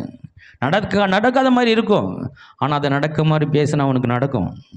உனக்கு வியாதி குணமாகாத மாதிரி இருக்கும், ஆனால் குணமாகிற மாதிரி நீ பேசினா நடக்கும். ஆனால் கெட்டதே நடக்காத மாதிரி இருக்கும், நடக்கிற மாதிரி வந்துடுற மாதிரி இருக்குது பிரதர். அப்படிதான் அறிகுறிலாம் தெரியும், ஒன்றுமே இருக்காது. சின்ன அறிகுறி பார்த்துட்டு உடனே அது மாதிரி நடந்துடும் பிரதர்னு அதே பேசியிருப்பாங்க. அப்படி பேசுனா நடந்துடும் அது. ஆமாம், நீ சொல்கிறத நடக்குன்ட்டார இல்லையா? அப்பா இந்த வசனம் யாருக்கெல்லாம் பொருந்தும்? எவனாகிலும் யாரு? ஹலோ, இந்த உலகத்திலவே எல்லாம் மனுஷனை குறிக்கிறது இல்லையா? எவனாகிலும்ன்ற இந்த அர்த்தம் இந்த உலகத்தில் ஒவ்வொரு மனிதனும் குறிக்குதா இல்லையா? எவனாகிலும் அவன் கடவுள் மேல் நம்பிக்கைதோ இல்லையோ அதை தான் குறிக்குது இல்லையா? அதனால தான் நிறைய பேர் இன்றைக்கி என்ன பண்ணுறாங்க, பெரிய பணக்காரர்களாக இருக்கிறாங்க, அவங்க கடவுள் இல்லை, ஆனால் அவங்களுக்கு ஒரு நம்பிக்கை இருக்குது, அவங்க ஒரு விஷயத்த உறுதியாக பேசுகிறாங்க, அதனால தான் அவங்க வாழ்க்கையில் உயர்ந்திருக்கிறாங்க. ஆனால் தேவனுடைய பிள்ளைகளாக நம்ம உறுதியாக பேசுகிறதில்ல. அவங்க எதையோ பேசி எதையோ சொல்லி உயர்ந்திருக்கிறாங்க. கடவுள் இல்லை, ஆனால் கடவுள் சொன்ன அந்த சிஸ்டம் அவங்களுக்கு வேலை செய்யுது. ஹல்லேலூயா. எவனாகிலும் இந்த மலையை பார்த்து பெயர்ந்து தள்ளுண்டு போய் என்று சொன்னால், ஆமாம், கடவுளை உனக்கு விசுவாசம் இருந்தால் இந்த காட்டத்தி மரத்தை பார்த்து வீரோடு பிடுங்குண்டு கடலிலே நடக்காத விஷயத்த சொல்லுன்றா நடக்குங்கிறாரு. இதை தான் சொல்லிட்டு இருக்காங்க அந்த உலகத்தான். இந்த வேதத்திலேருந்து இந்த உலகத்திலேருந்து சில பேர் சில கோட்பாடுகள் எடுத்துறாங்க. உங்களுக்கு தெரியுமா? ஹலோ, இயேசுவை ஏற்றுக்கல, ஆனால் இயேசு சொன்ன சில சிஸ்டம்ஸ் இருக்குல்ல, அற்புதமான சில வழிகளை எடுத்துக்கிட்டு அவங்க பயன்படுத்தி இருக்கிறாங்க. அதை பிடிச்சிட்டு பெரியல ஆகிட்டாங்க. நம்ம இயேசுன்னு சொல்லிக்கிட்டு அவர் சொன்னதை எதுவும் புரிஞ்சுக்கலாம். ஹலோ, இயேசுவே ஆண்டவரே, இயேசுவின் ரத்தம் பேய் பக்கத்தில் வந்து அமுக்குது நைட்டில். ஏசு ரத்தம் போனாங்க. ஏசு ரத்தம் நீ பயந்துன்னு சொல்லிக்கிற. ஏசு ரத்தம் இதில் ஒழிக்கார் ஏசு ரத்தம் பாஸ்டர் டெய்லி வந்து பேய் அமுக்குது. அவர் ஏசு ரத்தம் சொன்னார், உபவாசம் போட்டார், எல்லாம் பண்ணார், ஆவியில் நிரம்பின எல்லாம் பண்ணார், டெய்லி வந்து அவர் அமுக்குது. என்ன பண்ணுறது? எல்லா பாஸ்டரை கேட்டு சபையிலே படுத்துனுங்கிற ஒரு வாலிபன். அவருக்கு புரியல என்னதான் பண்ணுறது. ஒருத்தர் சொன்னார் பாஸ்டிங் பண்ணுனார், ஒருத்தர் பாவ அறிக்கை பண்ணுனார், எல்லாம் பண்ணார், ஒன்றும் புரியல. எங்கேயோ ஒரு சரியான பாஸ்டர்கிட்ட மாட்டிக்கிட்டார். அவர் சொன்னார், பிசாசுக்கு உன் மேலே எந்த வித அதிகாரம் இல்லை, உனக்கு தான் அதன் மேல் அதிகாரம் கொடுத்திருக்கிறார். அவனை வெளியரங்க கோலமாக்கி அவனுடைய அதிகாரத்தை பிடுங்கி இயேசுவை யாரெல்லாம் விசுவாசிக்கிறாங்களோ அவங்க கையில் கொடுத்துருக்கிறார். நீ ஓடணும், பிசாசு ஓடி ஆகணும். அப்போ தான் அவர் கண் திறந்தது. அப்போ தான் அந்த சத்தியத்தின் வெளிச்சம் புரிஞ்சது. தினமும் வருகிற பிசாசை அவர் பார்த்தார். இன்னைக்கு ஒரு கை பார்க்குறேன், இன்னைக்கு ஒரு கை பார்த்துறேன்னு சொல்லிட்டு போனார். பாருங்க, இவனுக்கு சத்தியம் தெரிஞ்சிச்சுன்னு அந்த பிசாசுக்கு தெரிஞ்சிச்சு. அணிலேருந்து வரவே இல்லை. வரட்டும் பார்க்கலன்னா பயந்துச்சா, இவனுக்கு விஷயம் புரிஞ்சிச்சு. இது வரைக்கும் நம்ம பயம் காட்டின்னு இருந்தோம், இப்போ அவனுக்கு பவர் புரிஞ்சிடுச்சு இல்லையா? அவன் வரவே இல்லை. அவர் பாஸ்டர் பிசாசு ஓட்டினார். ஏசி நாமத்தில் போனார். நான் போக மாட்டேன்னு நினச்சேன். நான் போக மாட்டேன். போக மாட்டியா சொல்லிட்டு இவர் போயிட்டாரன். என்ன ஏன் பேய ஓடலை, நீங்கள் பாட்டுன்னு போயிட்டே இருக்கிறீங்க? நான் ஒரு முறை சொன்னது தான், அது போயிடும் போன்ட்டு அவர் போயினுக்கிறார். அப்புறம் பிசாசு சொல்லுதான், அந்த பிசாசு தான், அவரை கூப்பிடுங்க, பாஸ்டரை கூப்பிட்டு என்ன போ சொல்லுங்க, நான் போகிறேன். சொன்னாரா? நான் இனி போன்னு சொல்ல மாட்டேன். நான் ஒரு முறை சொன்னது தான், நீ போன்னு சொல்லிட்டு நீ போய் ஆகணும். அவன் பிசாசு ஓடிச்சான். பிசாசு பாருங்க, நம்முடைய உறுதி, நம்ம என்ன சொல்கிறோம் அதில் உறுதியாக நிற்கணும். ஹல்லேலூயா. இப்போ நான் உங்களுக்கு சொல்லுகிறேன். ஏன் இப்படி திரும்பி அழுத்தமாக பேசியிருக்கிற ஒவ்வொன்றையும் நான் சொல்கிறது எவ்வளோ முக்கியம். நான் எவ்வளோ சரியானதை சொல்லி கொண்டு இருக்கிறேன். நான் எவ்வளோ சிறந்ததை சொல்லி கொண்டு இருக்கிறேன். நான் எவ்வளோ மேன்மையானதை சொல்லி கொண்டு இருக்கிறேன். எவ்வளோ முக்கியமானதை சொல்லி கொண்டு இருக்கிறேன். நான் எவ்வளோ அவசியமானதை சொல்லி கொண்டு இருக்கிறேன். இது எவ்வளோ முக்கியம் என்பதை உணர்ந்தவர் நான் உங்களுக்கு சொல்லுகிறேன் என்று அது முழு நிச்சயத்தோடு பேசுகிறார். ஹல்லேலூயா. நம்ம இயேசுகிட்ட கற்றுக்க வேண்டியது முழு நிச்சயத்தோடு பேச கற்றுக்கணும். ஹல்லேலூயா. நடக்காதது நடக்கிற போல பேசணும். ஹல்லேலூயா. நடக்கிற மாதிரி இருக்கிறத நடக்காத மாதிரி பேசணும். சாகிற மாதிரி இருக்குன்னா சொல்லணும், நீங்கள் சாக மாட்டீங்க, இன்னும் நல்லா கொஞ்ச நாள் 10 வருஷம் இருப்பீங்கன்னு சொல்லணும். ஹல்லேலூயா. ஒன்றுமே இல்லாத கூட கர்த்தர் உங்களை எல்லாவற்றையும் கொடுத்து ஆசீர்வதித்து வச்சிருக்கிறேன்னு சொல்லணும். ஹல்லேலூயா. நம்ம பேச கற்றுக்கணும், பேச ஆண்டவரிடத்தில் கற்றுக்கணும். சொல்கிறாரு 11ஆம் அதிகாரம் மத்திய 29 சொல்ல, நான் சாந்தமும் என்னிடத்தில் கற்றுக்கணும். ரொம்ப ரொம்ப முக்கியமான வசனம் அது இல்லையா? எங்கே போய் கற்றுக்காதீங்க, நான் உங்களுக்கு அருமையாக சொல்லித்தரேன். நான் சாந்தமும் தாழ்மை, அவ்வளோ ஒரு தன்னை கீழே இறங்கி வந்து உனக்கு சொல்லிக் கொடுக்குறவர். ஹல்லேலூயா. இவ்வளோ மாதிரி ஒரு சொல்லிக் கொடுக்குற உலகத்தில் யாரும் கிடையாது. நீ தரையில் உட்காந்து அவரும் தரையில் உட்காந்துப்பார். ஹல்லேலூயா. நீ கஞ்சி குடிச்சுன்னு அவரை உட்காந்து கஞ்சி குடிப்பார். ஹல்லேலூயா. உனக்கு நீ இருக்கிற அந்த ஸ்தானத்துக்கு எவ்வளோ கீழே இறங்கி மட்டா இருந்தாலும் அந்த அளவுக்கு கீழே இறங்கி வந்து கற்றுக் கொடுக்கிற ஒரு தேவன். ஹல்லேலூயா. இல்லையா? பெரிய பெரிய ஸ்கூலில் ஒரு ஏழை குழந்தை படிக்க முடியுமா? வருஷத்துக்கே 10 லட்சமோ 15 லட்சம் கட்டுறாங்க அந்த ஸ்கூலில் படிக்கிறது. ஒரு ஏழை குழந்தை போய் அந்த பள்ளிக்கூடத்தில் படிக்க முடியுமா? அந்த ஏழை குழந்தைக்கும் அப்படிப்பட்ட கல்வியை தரக்கூடிய ஆண்டவரால் முடியும். ஹல்லேலூயா. அந்த இடத்துக்கு வந்து அவனோட உட்காந்து கூடவே இருந்து கற்றுக் கொடுக்கிற ஒரு தேவன். ஹல்லேலூயா.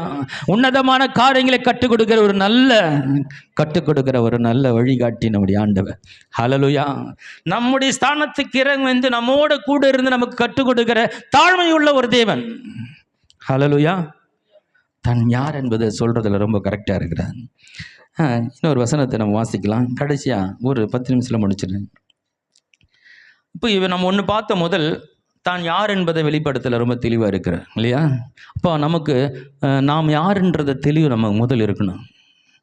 அந்த தெளிவுக்குள்ளே வந்துடணும். ஏதோ ஒன்று வாழ்க்கையை வாழ்ந்தன்னு நாமளும் ஒன்று நினச்சிங்கன்னு நீ பாருங்கள், உலகத்தில் நீங்கள் ஒரு ஸ்தானத்தில் இருக்கலாம், மேனேஜராக இருக்கலாம், இல்லை ஒரு டிரைவராக இருக்கலாம், இல்லை ஏதோ ஒரு வேலைகள் ஸ்தானத்தில் பலவிதமான நமக்கு பதவிகளும் சூழ்நிலையில் இருக்கணும். அதெல்லாம் 2வது விஷயம். கிறிஸ்துவுக்குள் நீ யார் என்பது அறிந்து இருக்க வேண்டும். ஹல்லேலூயா. இந்த உலகத்தின் பதவிகள் எல்லாம் வேறு விஷயம். இருக்கும் மாறும் எப்படி வேணால் போகும். இன்றைக்கி டிரைவராக இருக்கிற, நாளைக்கு இந்த வேலையை வாங்க விட்டு வேறு வேலைக்கு போகலாம், இல்லை வேறு பிஸ்னஸ் பண்ணலாம். இப்போ பல ஸ்தானங்கள் மாறலாம். ஆனால் நீ கிறிஸ்துவுக்குள் யார் என்பது மாறாதது. அப்படி தானே? ஹல்லேலூயா. அப்போ அதுதான் உங்களுக்கு புரிஞ்சினா அதன் அடிப்படையில் பேச வேண்டும். இப்போ நாம் யார் என்பதை அறிந்திருக்க வேண்டும். இரண்டாவது, நாம் என்ன சொல்கிறோம் அது ரொம்ப முக்கியம். எதையாவது சொல்லிட்டு இருக்கக்கூடாது. அப்படியே நடந்துடும் உங்களுக்கு. அப்படியே ஆமாம், சிறந்ததை, சிறப்பானதை, உயர்ந்ததை, உன்னதமானதை, முக்கியமானது, அவசியமானதை அதை பேச பழகி கொள்ள வேண்டும். அதில் ஒரு முழு நிச்சயம் இருக்கணும். நான் சொல்கிறேங்க நடக்குங்க, அப்படி பேசணுங்க. ஹல்லேலூயா. நான் சொல்கிறேன் நிச்சயமாக வரும், அப்படி பேசணும். இப்படி அதில் ஒரு பவர் இருக்குது. ரெண்டாவது, நான் எதுக்கு வந்தேன், அதாவது தன்னோட கிரியை பற்றி பேசுகிறார் இல்லையா? நான் என்ன சொல்லணும்னு தெளிவாக இருக்கிறார். நான் யாருன்றதில் தெளிவாக இருக்கிறது. நான் எதை செய்து கொண்டு இருக்கிறேன், எதை செய்ய வந்தேன்றதை அதை மட்டும் சில வசனங்கள் வாசிக்கலாம். மத்தேயு சுவிசேஷ புத்தகத்தில் 5ஆம் அதிகாரம் 17 வசனம் வாசிக்கலாம்.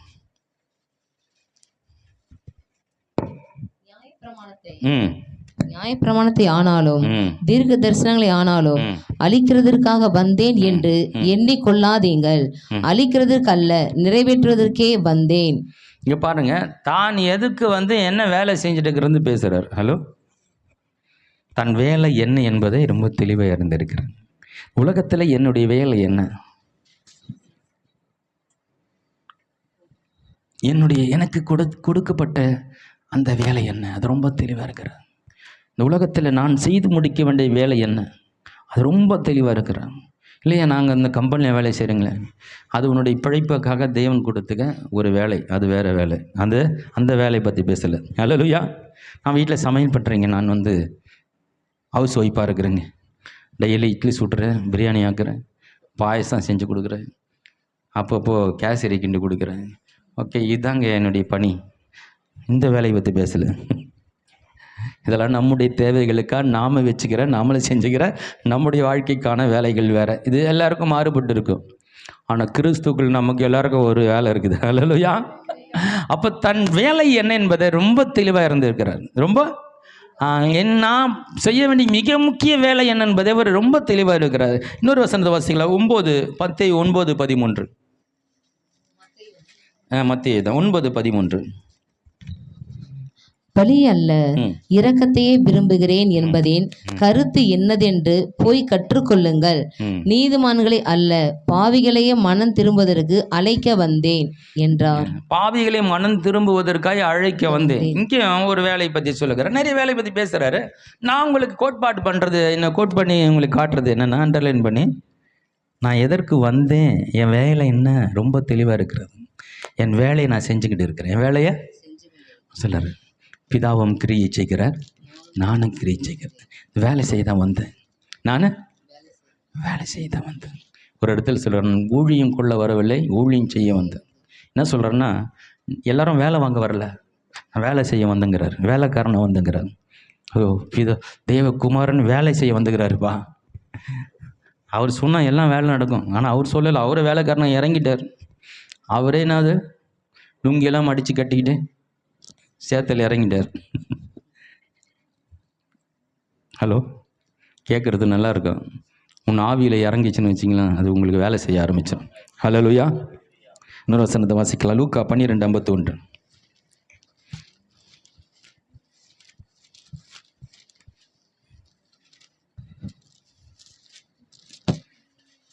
நிச்சயமாகவே இந்த சந்ததியினிடத்தில் அது கேட்கப்படும் என்று உங்களுக்கு சொல்லுகிறேன். 12:51. 12 சொன்னதான் புரியுமா? நான் பூமியிலே சமாதானத்தை உண்டாக்க வந்தேன் என்று நினைக்கிறீர்களோ? சமாதானத்தை அல்ல, பிரிவினையை உண்டாக்க வந்தேன் என்று உங்களுக்கு சொல்லுகிறேன். எதுக்கு வந்தாரா? பிரிவினையை உண்டாக்க. இது கொஞ்சம் மாதிரியா இல்லை, சண்டை மூட்டி விட்டு போக வந்தேன்ற மாதிரி இருக்குது இல்லையா? உண்மையிலே சண்டை மூட்டை வந்தாரா? என்ன சண்டை? ரட்சிக்கப்படாதவங்களும் ரட்சிக்கப்பட்டவங்களும் ஓயாத சண்டை. என்ன, நம்ம இயேசுவை மேன்மைப்படுத்துகிறோம், நம்ம உண்மையை பேசுகிறோம், நம்ம பரிசுத்தத்தை பேசுகிறோம், நம்ம நீதியை பேசுகிறோம்.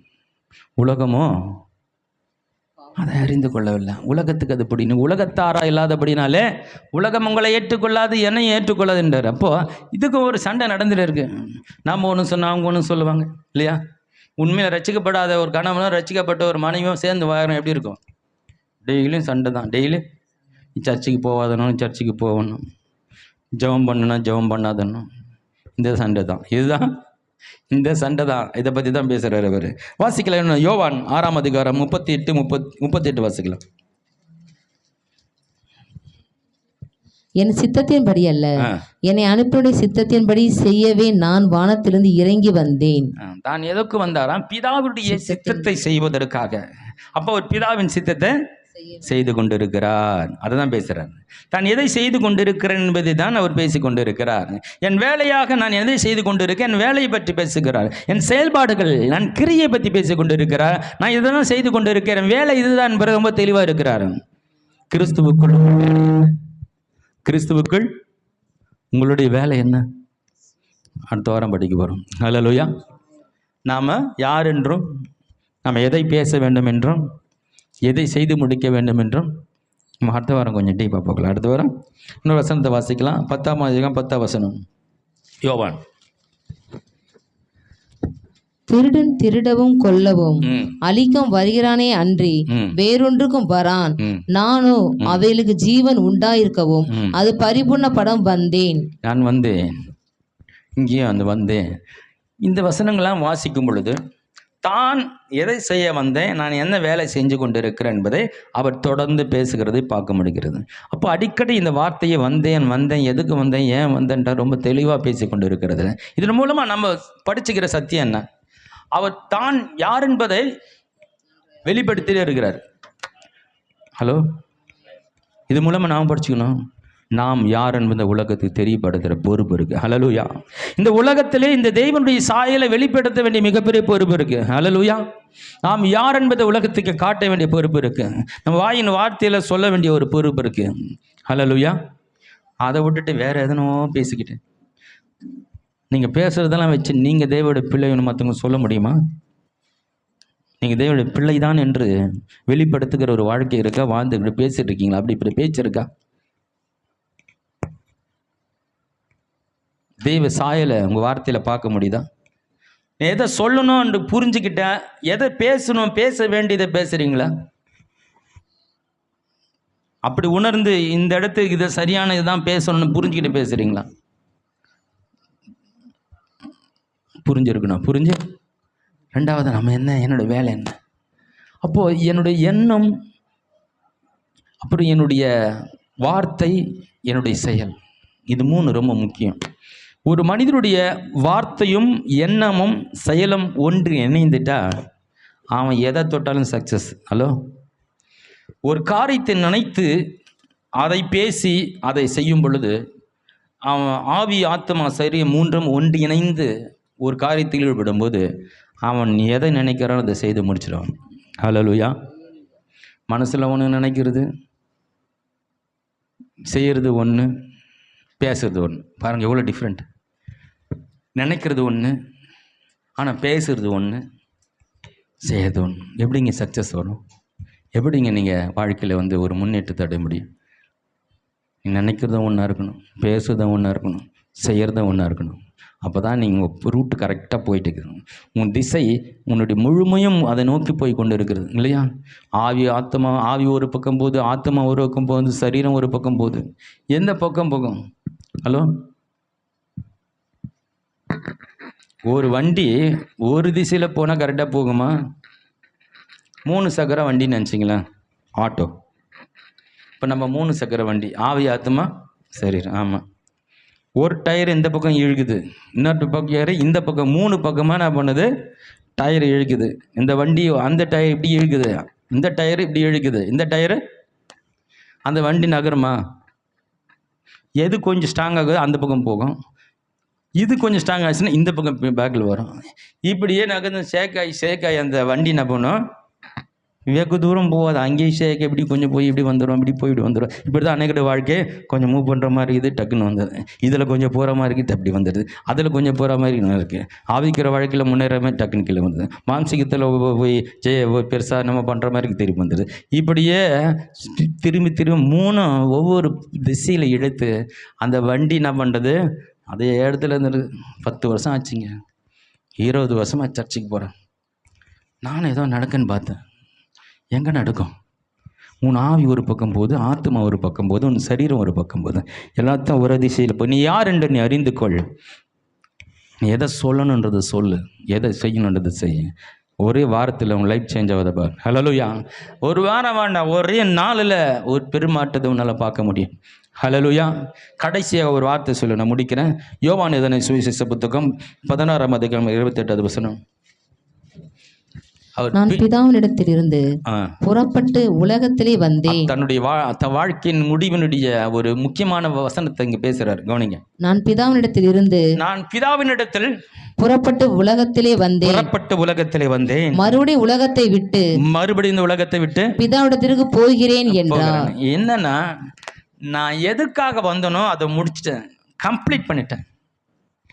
எதை செய்யணும்னு நினச்சி வந்தனோ, எதை பேசணும்னு வந்தனோ, எதை செய்யணும்னு வந்தனோ, அதை நான் ஃபினிஷ் பண்ணிட்டேன். என்னோட வாழ்க்கையினுடைய நிறைவு, நினச்ச காரியங்கள் எல்லாம் எதுக்கு வந்தோன்னா முழுமையாய் செய்து முடித்து முழு திருப்தியோட தேவன் நான் திரும்ப போகிறேன். ஹலோ, உன் வாழ்க்கை ஒரு எண்டுக்கு வரும் பொழுது இந்த மனநிலை நமக்கு இருக்கணும். ஹல்லேலூயா. என் வாழ்க்கையில் நான் எல்லாமே கரெக்டாக செஞ்சு முடிச்சிட்டேன், தேவ சித்தத்தை நிறைவேற்றியிருக்கிறேன், என்னுடைய கடமைகளை கரெக்டாக செஞ்சுருக்கிறேன், அந்த ஒரு நிறைவு. இதுதான் ஒரு ஆவிக்குரிய மனிதனுடைய நிறைவான வாழ்க்கை. ஹல்லேலூயா. அந்த கடைசி நிறைவுக்கு இந்த இடத்துல நிற்கணும். ஆண்டவரே, உன்னுடைய சித்தத்தை நிறைவேற்றுறேன், என்னோடய கடமைகளை செஞ்சுட்டேன்.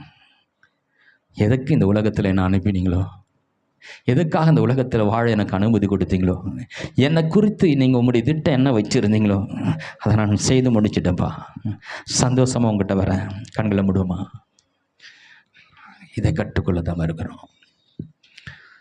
அமர்ந்திருந்து அவரே தேவன் என்று அறிவோம், அமர்ந்திருந்து அவரே தேவன் என்று அறிவோம். உயர்ந்தவர் பெரியவர் உலகை ஆள்பவர், உயர்ந்த